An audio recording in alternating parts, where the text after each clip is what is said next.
Last month on Dream Tower Media's Literary Wonder and Adventure Show.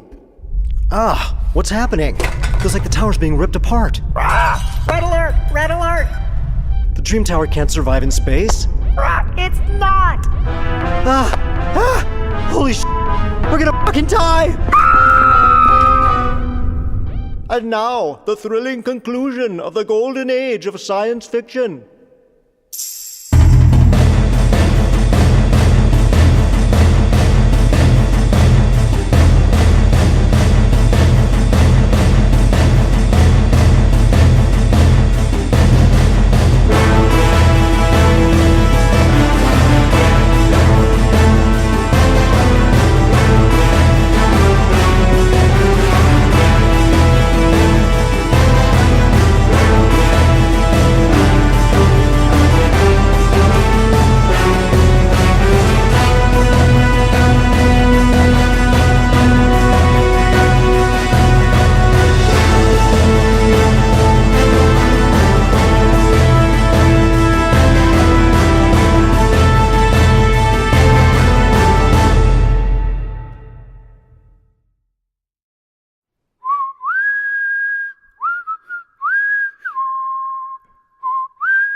Quiet! Okay. Geez, sorry. This requires all my powers of concentration. I'm riddled with doubt and indecision. My next move could alter the course of my life forever. It's checkers. Look, I'll give you a bit of space. Space. More space we do not need. Folks, we've been drifting in space for a month now. When we first got here, we were terrified, then in awe, then coping. And now we're kind of starting to feel like we're driving on a highway in the Midwest. But instead of endless flat farmland, it's endless stars. Don't get me wrong, it's beautiful. But it starts to get to you. I think Edgar's starting to go a little space happy. So I've been trying to keep him occupied. The Dream Tower is tall, but he really needs some open skies to stretch his wings. You move yet? No. Oh, come on, it's almost showtime. That's your move? Yeah, why? Nothing. Just want to check. You're sure? Stop it! Okay. Just trying to be fair. Then it's my move, right? Yep. Okay. Oh, no! Ha! Sorry, my fine feathered friend. Maybe next time. Rematch. Later. Flashing red light. It's showtime. Hello, folks. I'm Robert Zoltan, here with my co-host, Edgar the Raven. Howdy do. Edgar, while you put the checkers away, I'll tell the listeners about our special guest today. Why do I have to clean up? Because I am the winner, my friend, and you are the loser. Folks, our guest today is Rich Horton, editor of the yearly anthology, The Year's Best Science Fiction and Fantasy from Prime Books. Rich is also the reprint editor for Lightspeed and a columnist for Locus and Black 8 magazines. And we'll be discussing part 2 of the golden age of science fiction. Dream phone. That's probably him now. Edgar? Howdy do. Hello, Edgar. This is Rich Horton. Howdy, Rich. Hello, Rich. Welcome to the show. How are you? I'm doing just fine. Last month, I talked to Alan Steele, author of Avengers of the Moon, and we talked about the golden age of science fiction, amongst many other things. From your perspective, I guess I want to ask you is, just get down to some core questions. What, in your opinion, what was the golden age of science fiction? How did it start? Those two questions right there would take plenty of time. There's a standard narrative that I think I largely endorse, that the golden age started essentially in 1938 when John Campbell fully assumed the reins of Astounding science fiction, or at the time, Astounding Stories. Campbell, I think he actually started in late 37, but basically his stories he bought started appearing in 1938. And then the golden age ended, according to that narrative, in 1950 when the magazine of fantasy and science fiction began actually late 49, and Galaxy began in 1950. And those were significant competitors to Astounding, and published a noticeably different style of science fiction, so that they moved science fiction in a noticeably different direction from that Campbell had promoted, and that makes it a kind of a convenient boundary. Oh. Now, like any one of those boundaries, there's all kinds of gray areas and so on. That's very interesting. The beginning of it was the creation of a certain editor and a certain magazine, and a possible demarcation of the end is actual creation of some other magazines. Right. And if you want to call the 50s then the Silver Age, I've seen that term used for comics. Mm-hmm. I'm not sure we've ever seen it used for science fiction as a genre, but I think it could apply as well. And if I had to tell you the truth, I think the fiction published in the 50s was better than that published in the Golden Age. That's very interesting. Yeah, I was gonna say, it's kind of funny. I don't know if you know I think it's Hindu religion or Hindu mythology. You know the ages have there's the golden and the silver, and goes through all these different ages. We're kind of in the dark age now or something, I think. But the ages last for thousands of years. Like I forget how many thousand years each age lasts. This is an interesting mindset, and that's Hindu, but also in the Western society, and I discussed this a lot. Howard Andrew Jones and I, when he was on, we were talking about Robert E. Howard, and we talked about the love for lost ages and lost kingdoms and civilizations and golden ages and this kind of thing. And it's interesting that we come up with this idea, something starts, we call it a golden age, and then there's almost this natural belief that it slowly decays.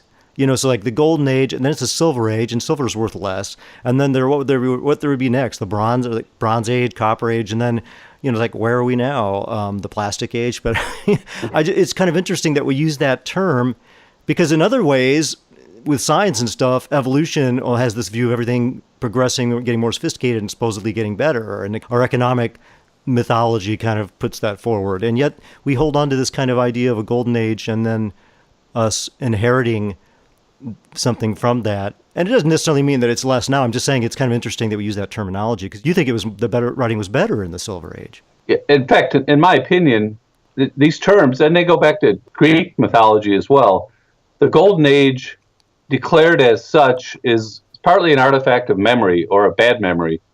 People remember all the good stuff, mm-hmm. and they forget all the bad stuff, and so that makes these past ages seem better somehow, mm-hmm.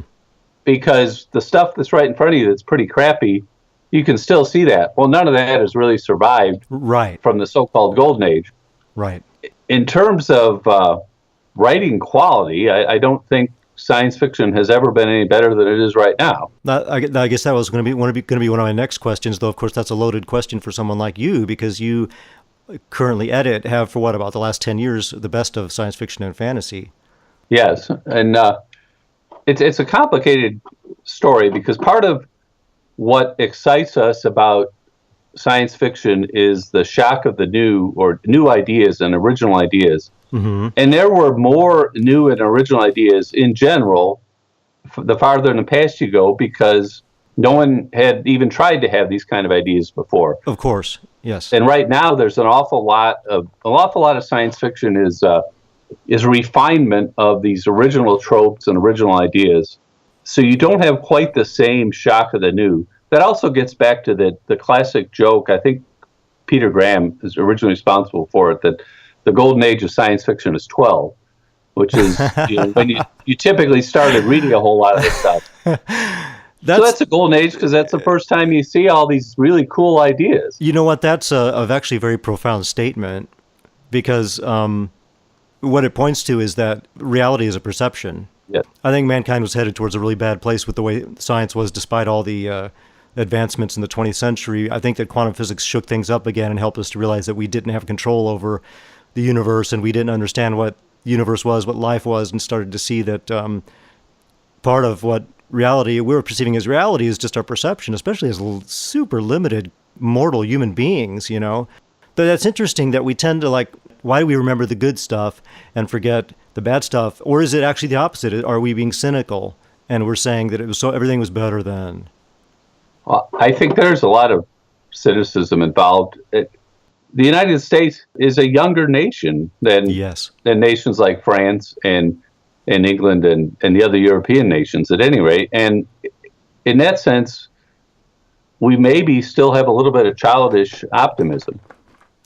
Yes. And in recent years, that maybe is declining. I think especially from the 60s on, seeing what really was going on with our foreign policy and all that, and from different directions, just the realization that things weren't quite as we were told they were. The American mythology is a wonderful mythology. Mythology is a term. Joseph Campbell has helped to save it some from what it had become, but mythology isn't a lie. Mythology is the opposite. Mythology is actually what a core truth is told through kind of transcendent story. Right. And I think the American mythology is beautiful. I'm for it. I'm proud to be American. My parents are immigrants. They escaped from Hungary during the Revolution. I know what freedom means. They do more than me. I was born into it, but I'm very cognizant of what it means for my parents, of what it means to not be able to trust your neighbors and could be thrown into jail for no reason. A lot of people don't realize the amazing freedom we still have here. So I love the American mythology and what it represents, and I think it's the best of what we really are. And I think people bought into that and still do and want to, and I think it's a good thing to believe in.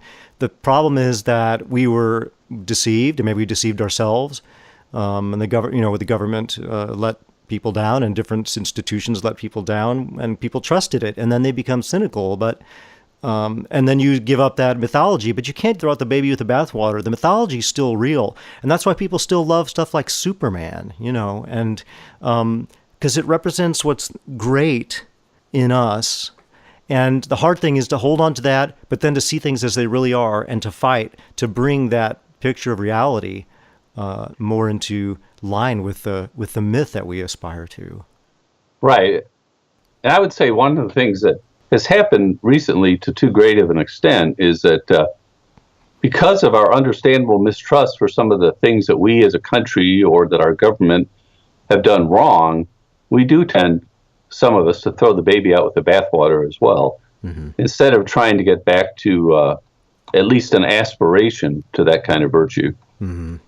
Yes. And, talking about Golden Age science fiction, there's sort of a parallel there, even with the American mythology, if you will, and then our reaction to that, or even with the progress of science that you're talking about. Mm-hmm. In that sense, Golden Age science fiction is still of the belief of in scientific progress and the knowability of science. Mm-hmm. In the so-called Silver Age in the 50s, we got more cynical, and we still thought that we understood science, but we saw the ways that it could be perverted and used in really bad ways. Most notably, most obviously, yes, atomic devastation. Yes. Well, Gore Vidal said that it was something like America's greatness ended with the exclamation point of the bomb dropped on Nagasaki, something like that. And whether or not you believe that, but I thought that was because Nagasaki bomb was not even necessary. I think that was his point. Right. Yeah, science is going to save us. That was the thing. And then it became like, wow, science could destroy us. And then I think you pointed out further, quantum mechanics was already a thing by then, but it wasn't really widely understood until later. And one of the things that we have now, and maybe even can see it in stuff like Slipstream or just in general science fiction, is to really have internalized this idea that we don't necessarily understand the world that well at all, for good or bad. Mm-hmm. And in the same way, politically, Campbell was notoriously pro-American or pro sort of a manifest destiny in space for all of humanity. I would think in Campbell's terms. Joseph Campbell was? No, I'm sorry, John Campbell. Oh, John Campbell. Oh, you mean, I'm sorry. Yeah, because I was talking Joseph Campbell before. Right, John Campbell, the editor of Astounding. There's a great story. I want to say it's by Paula D. Filippo, but I may have misremembered who wrote it, about what science fiction would have been like if instead of John Campbell becoming editor of Astounding, Joseph Campbell became the editor of Astounding. Wow. Yeah, I think we would have gotten more stories like Cordwainer or Smith. Yeah, that's an interesting point. So if you go there, politically, you had first the very optimistic Campbellian sort of science fiction, and then you go in the 50s and you have stuff like the Space Merchants, which takes a very cynical view of, say, advertising, that big 50s kind of Mad Men or pre-Mad Men sort of view of advertising, and that becoming a very cynical take on how the future would proceed. And now it's certainly much more widely spread than American or British science fiction. That's one of the key features, that it's a very more diverse set of writers. International. But also politically from quite a different viewpoint. Right.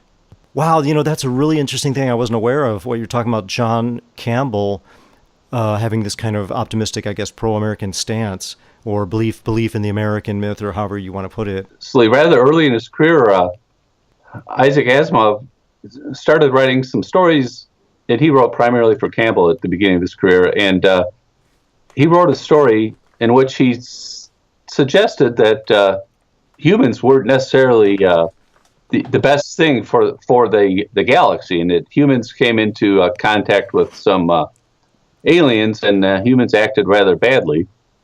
I don't remember the story at all. Like Columbus did. Wasn't it Stephen Hawking, right? He talked about that, warned about that if we met aliens that were more advanced than us, it might not go well for us.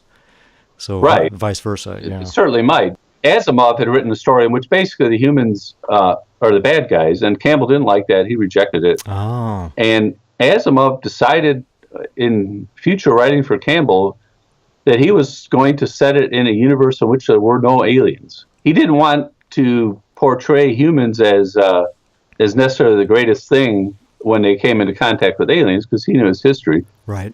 But he knew that he couldn't push Campbell's buttons too far. So his Foundation universe and all the universes linked to that, the Robot universe and the Empire universe and so on, are all human-only universes, and that was his way of avoiding the trouble of pushing Campbell's buttons the wrong way. Mm-hmm. This is a really good discussion. These are great answers for the question I gave, because this really, we don't think about these things. It's like, oh, this magazine just happened, and all these great writers happened, and this is why it was a golden age.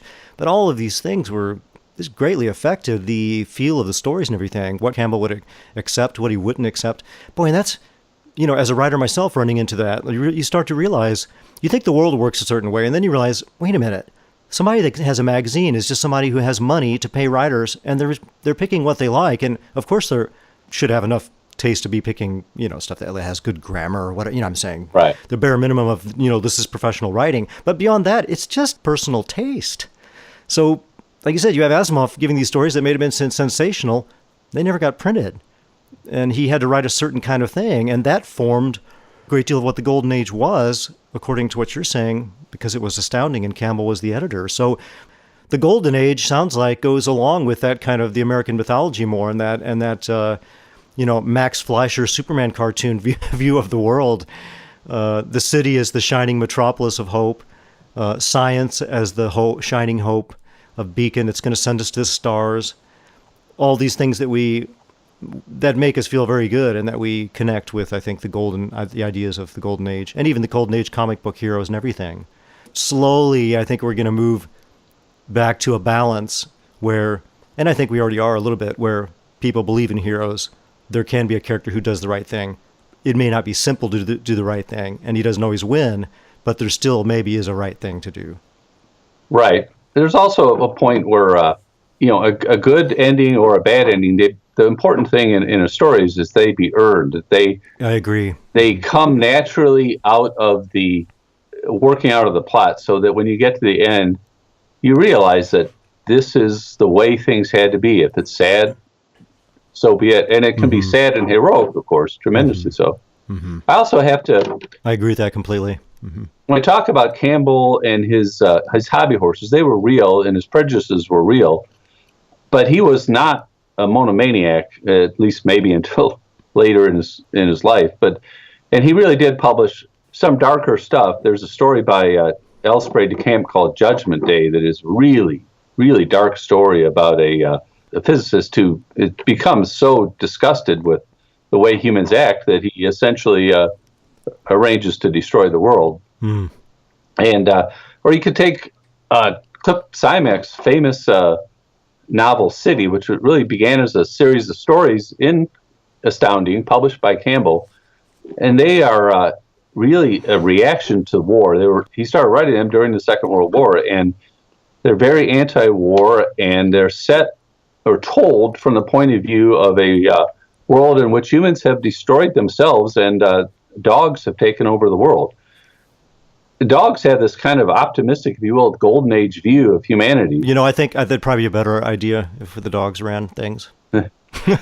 Right, and that's kind of that's where Simak ends up, even though he tells these stories from the point of view of dogs that worship the memory of humans. Mm-hmm.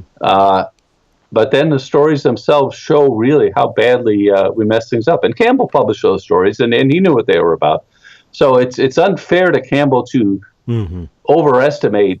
He was a truly great editor in his day, right. And for good and ill, and sometimes a really strong personality imposes so much of his own view on things. That's one of the important things that happened when fantasy and science fiction came up in Galaxy. And I should mention the editors, Anthony Boucher and J. Francis McComas at the magazine Fantasy and Science Fiction, and H.L. Gold at Galaxy. And more important than anything was that they offered an alternate, strong editorial viewpoint that just meant that there were multiple points of view.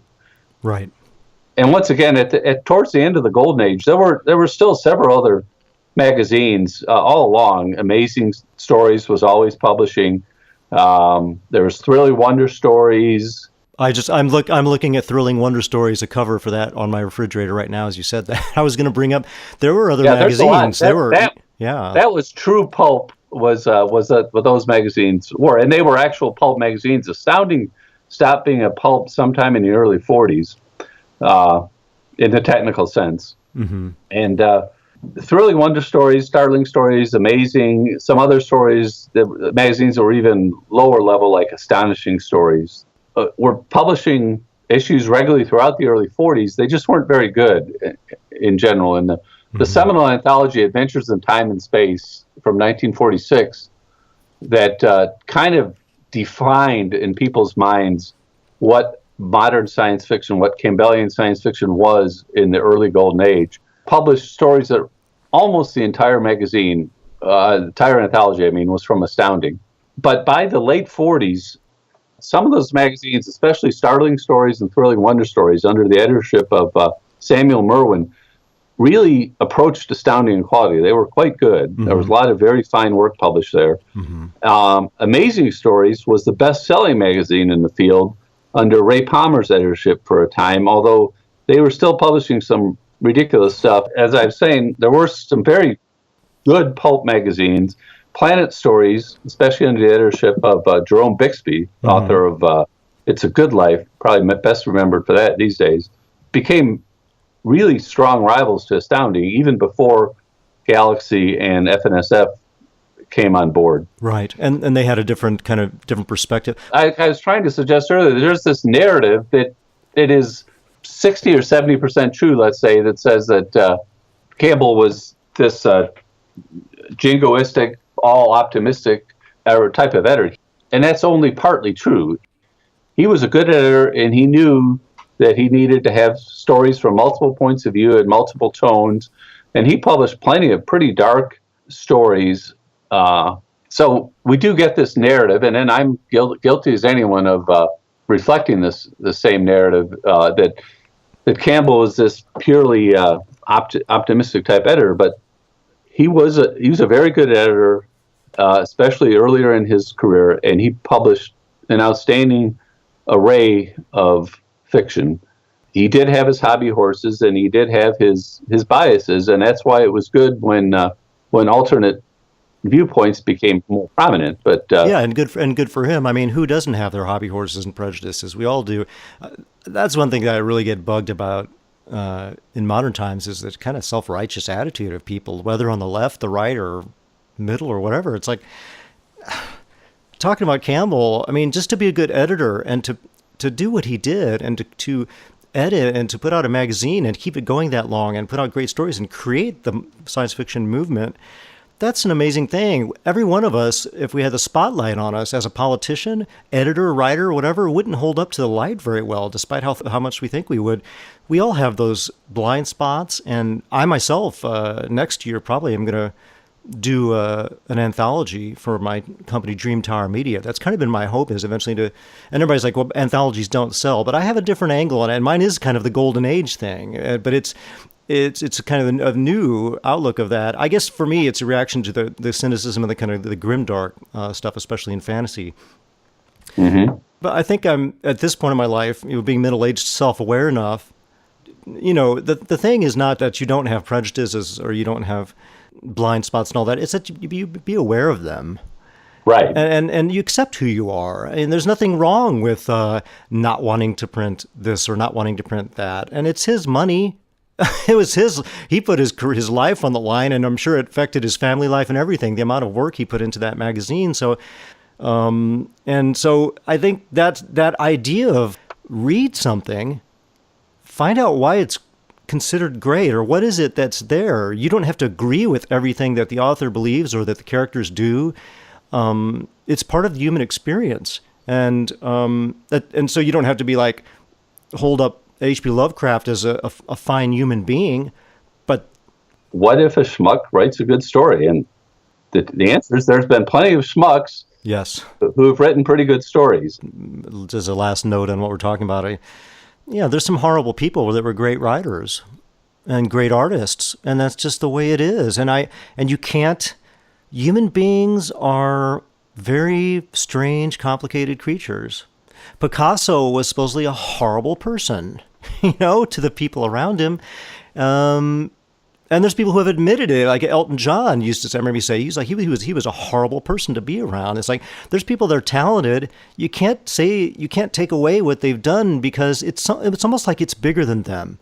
And that's the thing, is once it goes out into the world, it becomes almost like part of the world. It's no longer about that person. And maybe that person makes a lot of money off it or is famous, but you shouldn't begrudge them that, because it's part of humanity. It's something that's, people that, if you would talk about the muse or, God, divine inspiration, or God speaking through someone, or whatever, the super subconscious, or, the transcendent human being evolving, whatever you want to put it, there comes a point where great art is greater than the person who created it. And I even feel that for myself. And I've been an artist professional artist for over 30 years, 35 years. And there's sometimes I listen to songs I've done, and I was like, I don't even know how where did I come up with this? Because like something comes out of you, and or I'm doing a drawing, it'll happen. I get almost frightened, because right. I feel like the thinking mind's not there, part of it. It's like there's something happening it's like you're more than yourself. You transcend yourself. And that's what I think people should remember when you run into a great work of art, of music, art, literature, poetry, whatever. Don't get hung up on who created it. It is its own thing now.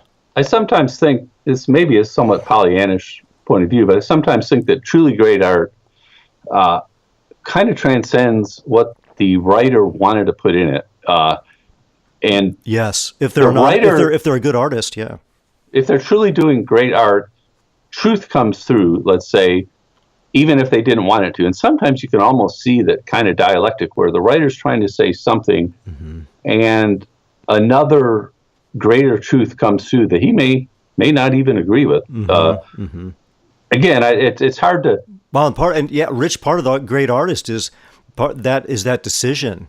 Do you try to control it with your will and your ego and try to put it in line with what you want, or do you let it be what it is? And I think that some people have made that decision to try to rein it back in and control it, and they probably ended up with a piece that was only good instead of great or mediocre. And I think the great art, like you're saying, it transcends the person. They let their ugliness come out in it. They let anything come out, even though it's going to be bad for their self-image, or maybe it's not what editors want right now. And that's that courageous decision. And it's a hard one to make. It's a hard one to even get to that point where that comes out. That's the thing. To even get to that point where you've done the art, you've become a craftsman, and you've overcome the difficulties of writing or drawing or making music, and you're in that zone where you can improv, or where you can just really reach that point where you don't have to worry about the sentence structure or the story structure because you've done it so much. Then that's when it really the muse or whatever really comes through you, and then you have that decision. Do you let that character say what he wants, even though it's totally screwing up your plot, or do you rein him in and make him say what, Right. I think it's an ego. I mean, you could call it ego. That's why we call it the ego thing, of letting getting that ego out of the way. There's a balancing act, of course, because you get a lot, and I see this from some beginning writers, that if you tell them that the story is not well constructed or something, they'll say, well, I'm transcending proper construction. This is truth coming through. And sometimes it's just garbage. Right. Well, yeah. There's a fine line between crap and innovation. And knowing the difference is important. Well, you said the balancing act. You're absolutely right, and that's actually the difficult. It's like you're on a razor's edge. There's also a principle of try, don't try. Mm-hmm. So it's a paradox. Well, and there's a difference between editing and writing too. With writing, you really split those two up. With drawing and painting, sometimes you kind of do too. There's a point where you have to tighten things up or decide what you have to make decisions that are conscious decisions. That's one of the most difficult things of the artistic process, is that sense of letting go and finding that subconscious, and then you have to make form out of chaos. Right. So that's the challenge, is not to rein it in too much, but to rein in enough where you've got a story that people in your culture can understand and read, and yet it's not contrived. And sometimes that actually is what an editor does, is if he's doing it right, or if she's doing it right, helping the author know when to rein it in and where to rein it in and what the author has to do to make it work for the wider culture. Mm-hmm. But not go too far. It used to be said of H.L. Gold, I think it was, and I may be misattributing it, but that he could make a poor writer good. He could also make a great writer good. That's beautiful. And that's a great saying. That sums up what we're talking about right there. I think so, yeah. And that, Rich, if we could just come up with the pithy sayings for all these things, this could be a 10-minute conversation. Speaking, we were talking earlier about the golden age and optimistic science fiction and so on, but if you think about it, perhaps the archetypal golden age science fiction story, the most famous golden age science fiction story, might be Nightfall by Isaac Asimov. If you remember how that story ends, the astronomer who realized that it was become completely dark, he and his whole society go absolutely mad when they see the stars and it's dark, because they're not used to darkness. Mm-hmm. It's really kind of a tragic ending, and that was a pure golden age story. So yeah, the key is what you said, is to let the ending be what it wants to be. And I've had, as a writer myself, I was writing this story and I didn't finish it for so long because I knew this female character that was in it was going to die. Mm-hmm. There's no other way the story could end. And in a way it was tragic, but in a way it wasn't, because of how it happened and why she died. She kind of came full circle with this whole thing and fulfilled her, what she needed to do. But still, yeah, to let the story be what it's going to be, and then as a human being we can relate to it. It's like myth. Some of the myths are happy, and some of the myths are sad. We can relate to it as a human being because we have to face sadness, and what we experience as sadness and tragedy, and we have to find some way out of those. We have to find some meaning and some way to move on, or maybe to even transform those things. Right. But you can't do that. You can't do that unless you face them.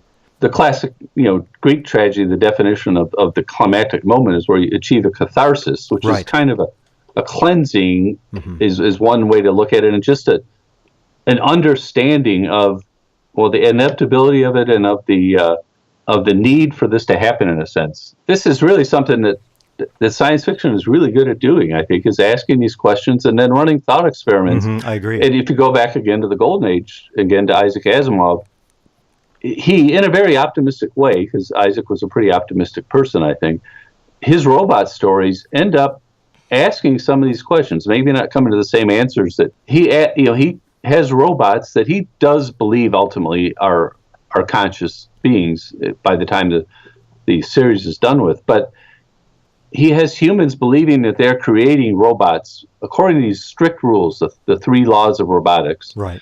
And that in so doing, they've created an intelligent being that they fully control and understand. Mm-hmm. And even within Asimov's highly rational, highly optimistic future, over time, you come to realize that no, humans don't really understand the ramifications of all these laws that they created, or what kind of creatures they've created.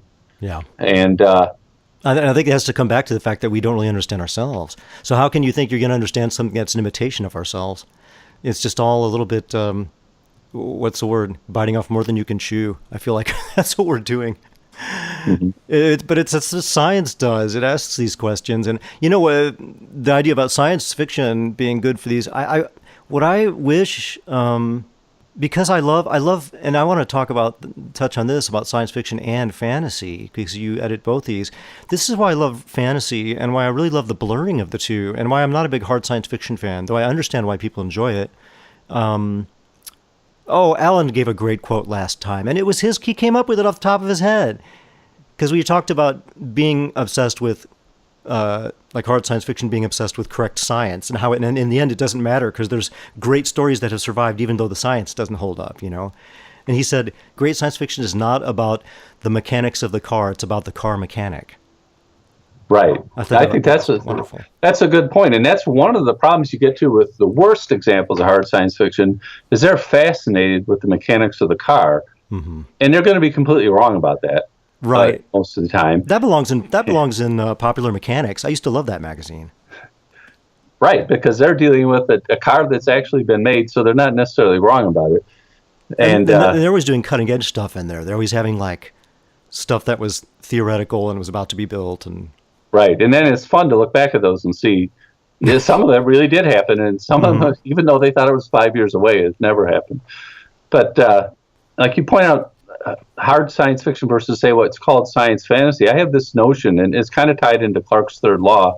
Any science sufficiently advanced is indistinguishable from magic. Right. That sometimes, especially when we're talking about the very far future, science fantasy is closer to real than strict science fiction, because we can't understand how weird things are going to be that far in the future. Yes. Yeah. But maybe some of our fantastical inventions kind of get at that weirdness better than a pure strict extrapolation.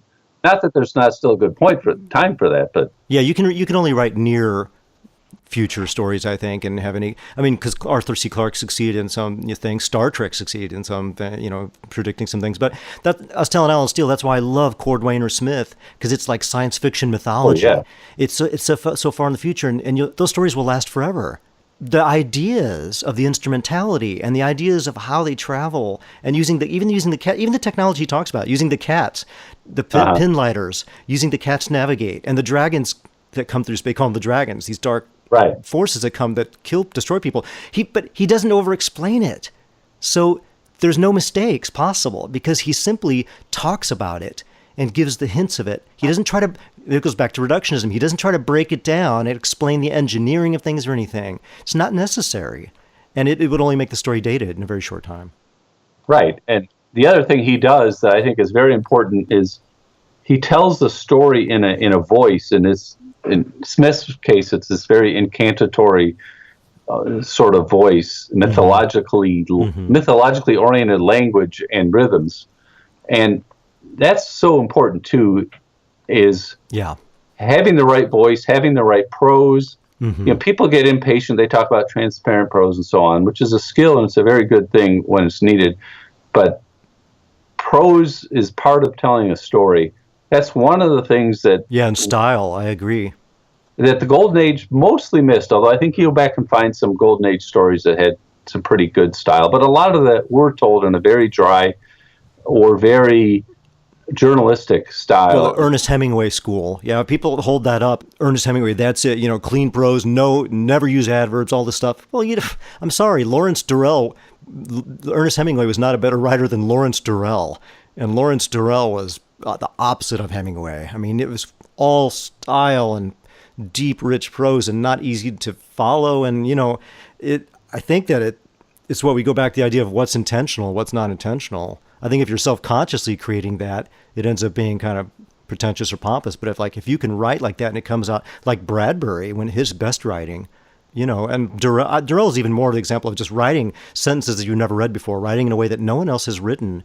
But that has to come naturally through the craft, practicing the craft and talent, Mm-hmm. But I want to go back real fast to science fiction and fantasy. What I was going to say was that the reason I like the blurring of those two is I think that's the greatest chance of answering these questions that in the end are really metaphysical. That's a good term probably for it, very good term, metaphysical, because it's both science, the physical, and the thing that we don't, beyond the physical, we don't understand.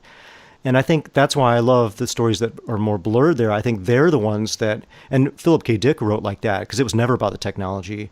Actually, it was usually about some guy trying to get along with his ex-wife when it comes down to it, and drugs, Right. Altered states. But I think, that's those kind of stories where you're not bound by how the rocket ship works. That's not important. What's important is what is consciousness? Sure. Like, how do you answer a story? How do you answer a question like that? You don't answer it with the engineering principles of the rocket ship engine. And it's almost like a combination, Greek mythology and then science, and then you got real science fiction.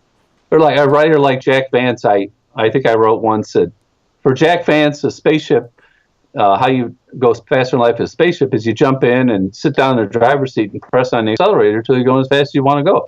Yeah. Of course, that's scientifically silly, but it doesn't matter because that's not the point. The point is you get to where you need to be for him to tell his stories, which aren't about the science of faster than light travel. They're about interesting alien societies or whatever it may be. Yes. Yeah. Yeah. I love Vance. I love Vance's fantasy even more. So science fiction and fantasy, this is another thing I wanted to ask you about the Golden Age, because Alan Steele talked about how all of those writers back then, they were writing everything. To make money as a writer, you were writing science fiction, fantasy. There's people who wrote mystery stories. So sure. Yeah, so that they made the real money writing porn. Oh, really? But, wow. You mean so like kind of pulp sleaze stuff? That's probably more a fact of the late 50s and early 60s. Yeah. But there were a lot of science fiction writers who made a good living on the side by writing porn fast because it paid well. Right. So, so the Golden Age, what I want to ask you was, can one really talk about the Golden Age of science fiction? But is it really the Golden Age of science fiction and fantasy, or is it the Golden Age of adventure storytelling? I think adventure storytelling might be closer to it. One of the interesting things about the market in that day was there was not a separate fantasy market. The way there became, probably after Tolkien, is really where that separate fantasy market started. So you were going to sell a science fiction story to a science fiction magazine, but it might be really fantasy. If you look at the stories that Poul Anderson was writing early in his career for Planet Stories, it's a wonderful old pulp. And these were set on alien planets, and you might have some detail about a spaceship or about the moon and the sun and so on.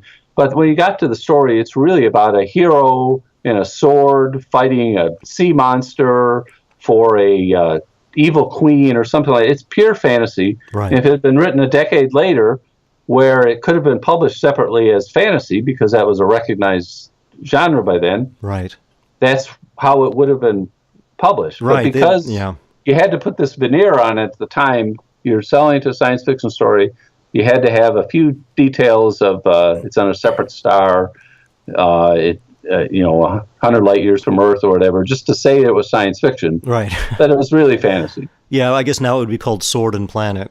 Right.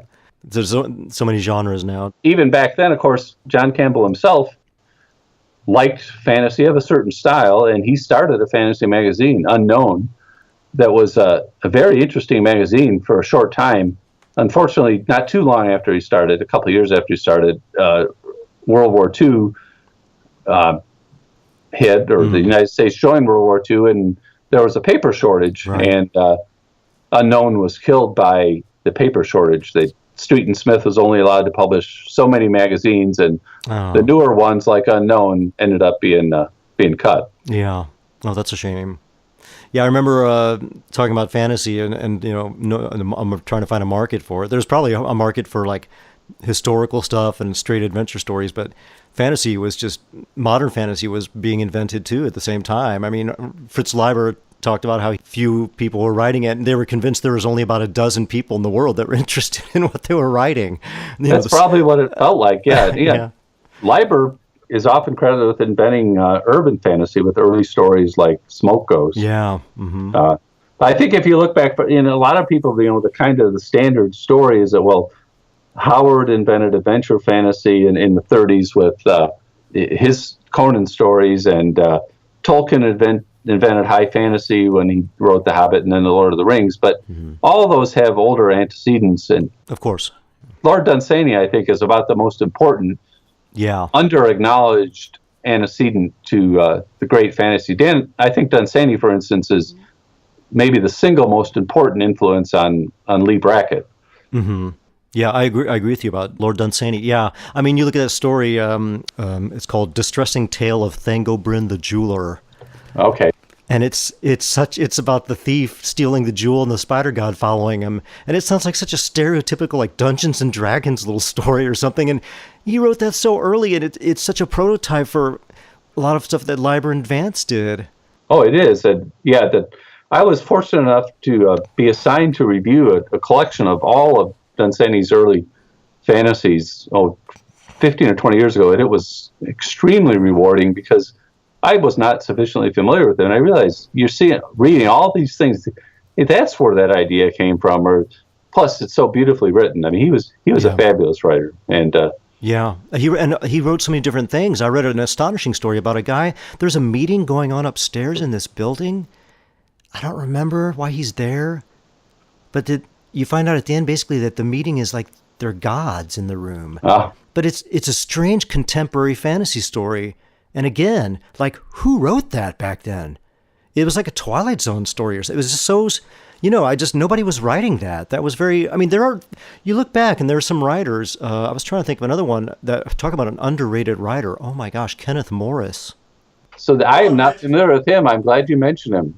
I see titles like the Dragon Path Collected Tales of Kenneth Morris. I'm glad you mentioned him because I have to admit, I'm not familiar with him at all. I wasn't until about a year and a half ago, and I saw him mentioned somewhere, and Ursula Le Guin or someone saying the most important writer pre-Tolkien of fantasy, and I read his work, and it's unbelievable. I mean, he's one of my favorite writers, and his stories, talk about meaningful, they're rich, and they're deeply mythological. I think he was a theosophist. He was writing a lot under a different name for some reason, but you get this whole gamut of stories that are all often about gods and the relationships to human beings, and they range from China to Ireland to every country you can imagine. I'm looking up here. Apparently he was a Welshman, and it does say he was a theosophist, so yeah. I would highly recommend it. One of the best writers. Well, I will take a look. Thank you.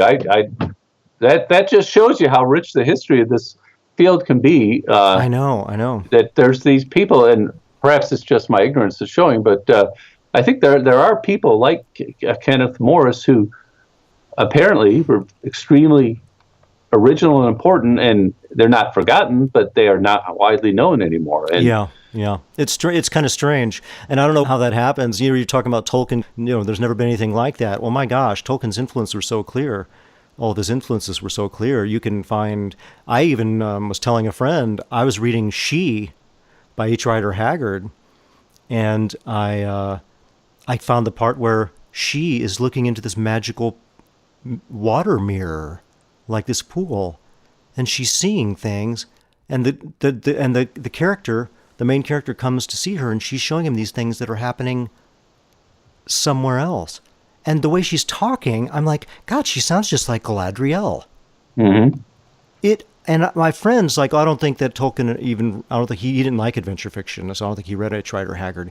So I called him on the phone and I read him the about 2 pages, he's like, wow, that sounds just like it sounds just like the scene with Galadriel looking in her mirror with Frodo. And then I read that Tolkien was a big fan of H. Rider Haggard. Yeah, there is that whole string of influence, and we might forget people like Haggard because he's not as widely known now as he was once, but absolutely people, Haggard and Morris and William Morris and everyone else, Tolkien was reading those people, and other people we may not even know. Yeah, and the whole idea of, it's like the Ring of the Nibelung. I mean, people get caught up. It's like, well, I don't want a story about a magic ring. Everybody's done that. Well, it had already been done before Tolkien too. It's what you bring to something. He brought something completely different, and he brought there's the whole, English mythology. That's kind of getting off the topic of the Golden Age. Well, I guess Tolkien's like actually, Tolkien is a classic example of, and he was. It's so melancholy, of course, in Lord of the Rings how this age is passing, and it's clear in his view that every age is worse, is but a shadow of the previous age. Yeah, I personally tend to have the view that every age is different. I'm fairly optimistic, and I think we are, with fits and starts and horrible mistakes, and we do some really bad things, but we're mostly getting better, or more getting better than getting worse. Yeah, it's very complicated. I tend to kind of agree with you. I'm very worried about technology. Actually, technology is my greatest concern. As much as it's been a tool, I feel that the record levels of depression and anxiety can be directly linked to people living more and more in an artificial environment. And they're doing studies now. I mean, like, this is the funny thing about the West, we have to do scientific studies to determine these things, but they found out that people are calmer when they're around trees. And they found that people, and there's a name for that, people are calmer when they're around large bodies of water. Like, the Native Americans, like, they laugh at there was a saying I told someone else on a show, it's like, the white man has to look at his watch to know when he's hungry. Oh. And to me, that's kind of like, we have to do a scientific study to find out it's good to go and sit amongst trees. That shows how far we've gotten away from just the direct apprehension of reality, that you feel this way, gotten out of touch with our feelings. You have these stories about space travel and all this stuff, and I'm thinking, you'd be crazy. You'd be out there and you'd go nuts. There's probably only 0.5% or 0.2% of the population that probably could stand that. To go out in a metal shell in deep space and live there. That's why not many astronauts. There's not many astronauts. I mean, not many people make it through that program just to go up to the moon or something. Well, and I have that as a science fiction fan. I have this dream of star travel. It's something I want to be possible and I want it to be true. But I really have a worry that it may be all but impossible for some of the reasons you're saying. It just there's. And physical reasons, too much energy to go there. I harder and harder for me to believe that faster than light travel will ever be possible. I think Einstein was right. It really is not possible. What about the warp bubble? What about the warp bubble idea, which is supposedly feasible? That a bubble is created around the ship. Yeah. Something like that could happen, but so far, at least, if you talk about the amount of energy involved to create those, it's incredible. Plus, faster than light travel, absolutely, the math convinced me finally when I looked closely enough at it with someone guiding me that really knew it. Faster than light travel and return leads to time paradoxes. Yeah. It leads to causality violations. There's no way around it. You can go somewhere and not violate causality, but you can't come back faster than light. Which in a way suggests that it is impossible to do. Right. I'm afraid that maybe that is what it means, that it's impossible. The other answer, of course, is that there's no causality, but that's even scarier to me, And other things, too, though, like even so slower than light travel, then there's tremendous energy expenditures as well. And as you point out, very difficult to imagine humans truly being able to survive and stay sane over years-long trips. Right. And in Cordwainer Smith's world, they are transformed. In Cordwainer's world, the pinlighters, or what are they called?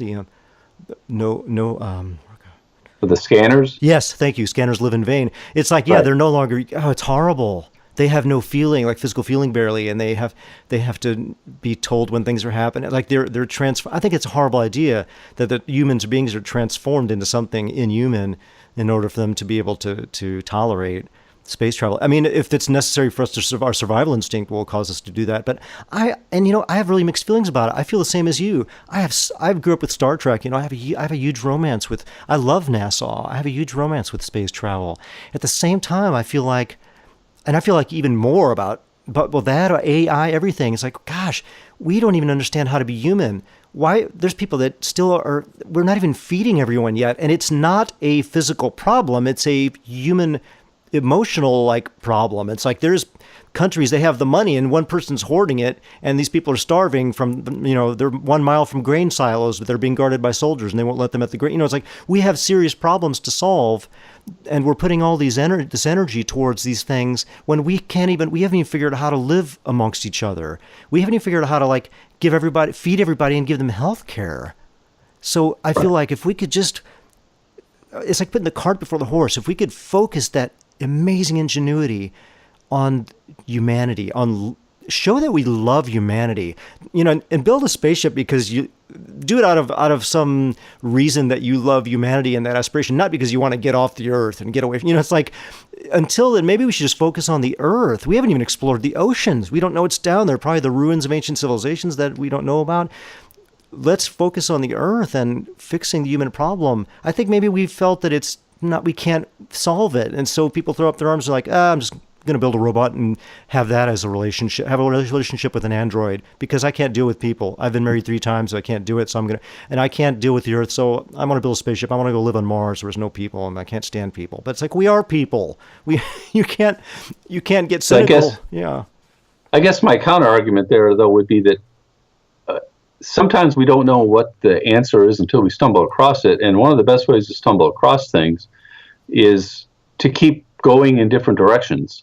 You're not going to stumble to not directly attack it. Right. You're not going to stumble across something new by looking even more carefully somewhere you've already been, or you're less likely to, let's say. So I think the energy devoted to space exploration is actually a very human and very powerful thing. And it's given us some things that has helped us on the earth, products. Right, and may continue and should continue to do that in ways that we may not even be able to imagine right now. So I do think it is still a good positive human effort. Yeah, I agree. That's good. That's a very good argument. Yeah, sometimes you have to go out to look, to look inward. I don't know. It is a complicated thing. That's a very good argument. I have to keep that in mind. Maybe you're right. Maybe we need to try to build artificial intelligence in order to realize that it's not us, and then realize that we aren't what we thought we were. And I would like to feel the same as you, that to feel optimistic. And I guess that was going to be my last question. Is a new golden age possible in any way? Is a new golden age possible for literature? And how is it going to come? Well, again, I think the answer is, especially if we look back at what we see golden ages are being, which is the new flowering of something original and new and different. So golden ages are going to happen, but we maybe can't predict in what area or how. So there won't be, I don't think, another golden age of what we recognize right now as science fiction. Right. That doesn't mean there won't be more great science fiction written. There absolutely will be. Right. But the next golden age will probably be in something we can't predict, something unusual and different, and we may not recognize it until 20 years after it happens. Yeah, and sometimes I am not a gaming fan at all, but sometimes I feel like there's some kind of potential there that's not being at all reached. That there's possibly something there, the interactive experience of storytelling and of exploration. That if we can get past the sleaze in literature, almost like, if we can get past the shoot 'em up games and all this stuff that's just taken over because it's a money thing.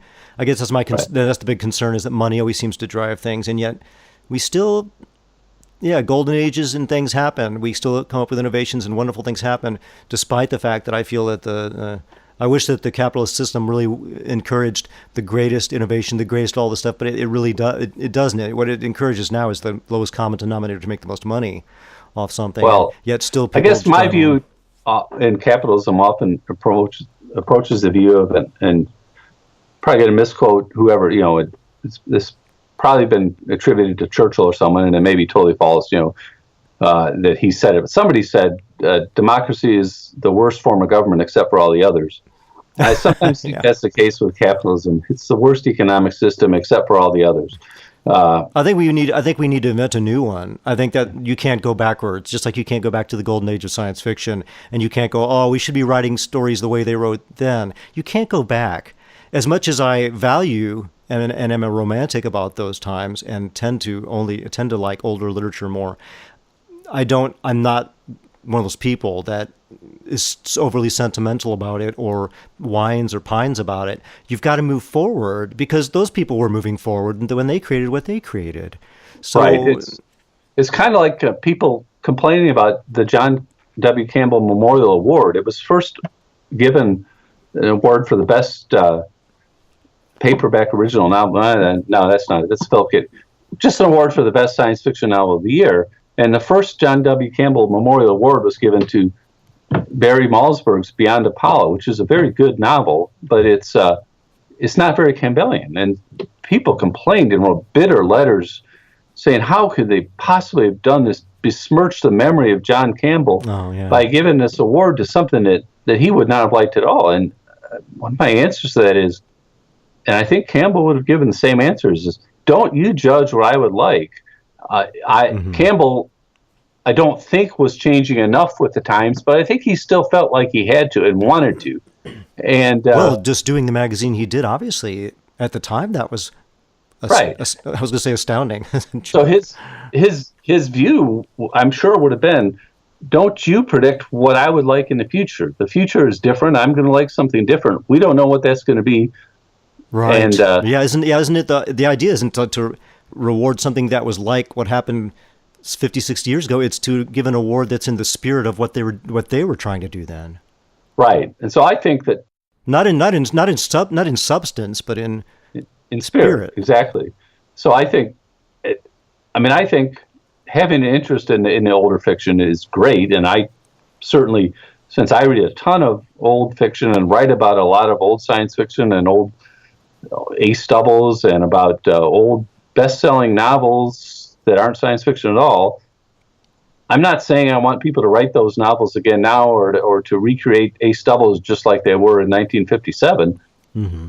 But I'm also not saying let's not forget them. I love remembering them. I think we should be looking at those novels and reading them and understanding what was good about them. Yes. But we also have to be writing new stuff now that is not a recreation of what was great about 1942, but it's a new creation about what's great about 2017. Let's close with I'm going to ask you for something difficult. I like I said, mainly as a writer, I tend to read older literature, even like literary stuff. I tend to read older literature, and I haven't read a lot of modern stuff that I've really been impressed with. It's just something for me, kind of missing something. There's been a couple of writers. There's a few writers. There's a couple of fantasy writers. I'm scared to mention anybody because if I mention anyone, then I'm going to leave some people out. I would say that Howard Andrew Jones and Scott Oden, they've been guests on this show, and I think they're both really talented writers. Scott's new book, A Gathering of Ravens, is really good, and I really loved Howard Andrew Jones' second Desert of Souls. Desert of Souls was good, but his second book, Bones of the Old Ones, he kept that feel almost like a classic fantasy adventure, and yet it still felt new. And science fiction I don't read as much of. I really wish I could find some science fiction. I liked Alan's new book, but I really liked his short stories from Tales of Time and Space. And the last science fiction novel I really liked was Cowl by Neil Asher, that was written in early 2000s, and I thought it was fantastic. I mean, I tried to read another one of his books, and it was too military for me. He's a little bit too, it's kind of like all kind of hardcore action adventure. But Cowl, I thought was tremendous. I thought it held up to a lot of older literature. So what I'm going to ask you, a difficult question I'm going to ask you is how about a half dozen? Name a half dozen fantasy, science fiction, and fantasy authors, current ones that you think are No, notable writers that you think. I'll mention some right now. I'm reading right now, and I haven't finished it, but I'm really impressed so far with Daryl Gregory's new novel, Spoonbenders. This is science fiction? It's science fiction about a family with psychic powers. It's set in 1995. It reminds me a lot of Michael Chabon, not as an imitation, but just kind of in some of the same territory. So I recommend that very highly. That's one. And Daryl's done a number of other novels that have been quite good so far previously, After Party and so on, and some really impressive short fiction as well. Yoon-Ha Lee, currently on the Hugo ballot with Nine Fox Gambit. The name and title once more? Yoon-Ha Lee, Yoonhalee, 3 words. And the title of the book is Nine Fox Gambit, and it's on the Hugo ballot for Best Novel. I really liked it. It's very unusual military science fiction. Right, and I might mention in that context then Aliette de Bodard, who's a very interesting, relatively new writer who's been on a lot of award ballots recently. And she is French, Vietnamese, and born in the United States, I believe. So she's a bit of everything, I suppose. And what book would you recommend from her? Mostly in her case, I have read an awful lot of short fiction because I read more short fiction than anything else. Well, gosh, so do I. And God, Alan and I talked about that. And so did Howard Andrew Jones. Every writer I talked to just about is like, why can't we write short fiction and make a living for everyone wants to write short fiction? And it's the market. Like, I wish that would come back. I want to try to help bring it back with my company. I don't care if it's a money loss. I'm going to do anthologies because I feel like short fiction is just a different thing than you can do things with it you can't do with a novel. Right. And it's wonderful, but it does not make a ton of money, I'm sure. I know. Who wouldn't want to read the Fafhrd and Grey Mouser stories? You put them in a collection, and there's a bunch of stories. But I mean, the Martian Chronicles, that's not a novel. That's what I love. They call it a novel on the cover. Ever since it came out, and there's like, Bradbury's novel. It's like it's a bunch of short stories, and they put it all together. But it shows you how they sold it, though. They knew it would sell more if they slapped the line "a novel" at the end of it. But I interrupted you, so go ahead. You were talking about her short stories. Right. So staying with short stories, so these are writers you won't be able to find novels by, but Dominica Fetterplace it's writing a novel as a series of short stories. They're all closely linked, called Project something or other. So Project Empathy was one from last year that I thought was wonderful. And that's who's the author? Dominica Fetterplace, Phetteplace. So once her novel comes out, I think it's going to be a really impressive novel. I don't know how far away that is. Charlie Jane Anders, of course, has a novel on her first novel, All the Birds in the Sky. It's an example of combining science fiction and fantasy quite explicitly in a single novel, where you have 2 people who become lovers, one of whom is a witch, and the other of whom is a scientific genius, and they both basically are involved in kind of contradictory ways in trying to save the world, either through magic or through science. Might as well mention another novel on the Hugo ballot by Ada Palmer, Too Like the Lightning, which is science fiction with a little kind of fantasy element behind it, although it's hard to know exactly what the fantastical element is until she completes the series, which will be another couple of books, I think. But it's set in like the 25th century in a very different sort of social organization. It's a very unusual and interesting and strange novel. So it's definitely worth a look. That sounds good. So how about a couple? Do you read? I mean, you do edit the fantasy stories too. What about fantasy writers? A couple fantasy writers you would recommend? Not like I'm talking not super famous ones that everybody knows, but So again, coming to the short fiction writers just coming up, Charlotte Ashley has written just two or three or four fantasy stories I've seen that I've liked quite a lot, including one that's in my upcoming book called A Fine Balance. What about, do you read any fantasy adventure stuff? What about any writers? Do you get around to that much? I do. I have read Howard Andrew Jones stuff, and I enjoyed that quite a bit. He's got a new book coming out soon, a new series. Have you read any of the work of Garth Nix? I have. I loved Sabriel. Yeah, Garth. I read the first one. I guess it was Sabriel, and I think Sabriel was the first one. I like it. And I haven't yet got into the rest of his stuff, unfortunately, which is on me. Well, I just want to recommend very, very, very highly his tales that are just on ebook. They're in a few collections. Sir Hereward and Mr. Fitz. Oh yes, I have read 2 or 3 of those stories. In fact, I've reprinted at least one of them in one of my volumes. Yeah, they're very good. I feel that he is. I'm hoping I will be too soon, if I'm not now, but he is one of the few fantasy writers I believe is the equal. I believe those stories are the equal to Leiber and Vance's stories back then. And I think actually Leiber is a very good comparison in that case. I wouldn't be surprised if in the Sir Hereward and Mr. Fitz stories, he was thinking of Bafford and the Grey Monster to some extent. But they have their own, and Vance, but they have their own, it's like it's got the same spirit of, and it's hard to put your finger on. When the stories I write, I'm trying to do the same thing. It's like, you don't explain stuff too much. Things are very mysterious. The characters aren't over-explained. What they're doing, they're not trying to save the realm or anything. They're on their way from point A to point B, and some weird stuff happens they get involved in. And Mr. Fitz is a bizarre character. Yeah, I love it.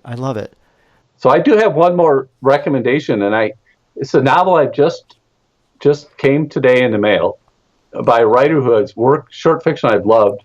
This is Theodora Goss, and she's Hungarian too, I believe. Oh wow, okay, yay! And she's been in the United States for a long time, but she was born in Hungary, if memory serves. So her first was, I don't know if it's her first novel, but her new novel is called The Strange Case of the Alchemist's Daughter, and it looks to me like almost steampunk fantasy in a way, or maybe should just say fantasy set in the Victorian era. And it's got some famous. It's about a bunch of women who are related to famous male characters. One of the main characters is Mary Jekyll, the daughter of Dr. Jekyll, for an example, or Sherlock Holmes is involved as well. Maybe I'll check that out. It's not my favorite milieu. I'll be honest with you, that time and all that, but she's Hungarian. Maybe I have to give her a chance. Well, Rich, thanks so much for being on the show. It was really great to discuss this stuff, try to delve a little deeper, unlock a little more of the mystery of what exactly the golden age of science fiction and fantasy, I guess, was. Well, thank you. It was great fun to talk. And the book that you edit every year, the year's best science fiction and fantasy, that's from Prime Books. So that it's available at all the major chains, and it should also be available in independent bookstores. Yes. Sounds great. All right. Well, thanks again, Rich. All right. Thank you. Try not to melt out there in St. Louis during the summer. Yeah. This is hotter than usual today, that's for sure. We'll stay inside. All right. Talk soon. Okay. Bye. Thank you. All right. Another show complete. You ready for that rematch? Yeah! Hey, the tower's finally shifting. Yay! Well, don't cheer yet, my friend. We have no idea where we'll end up next. Uh-oh.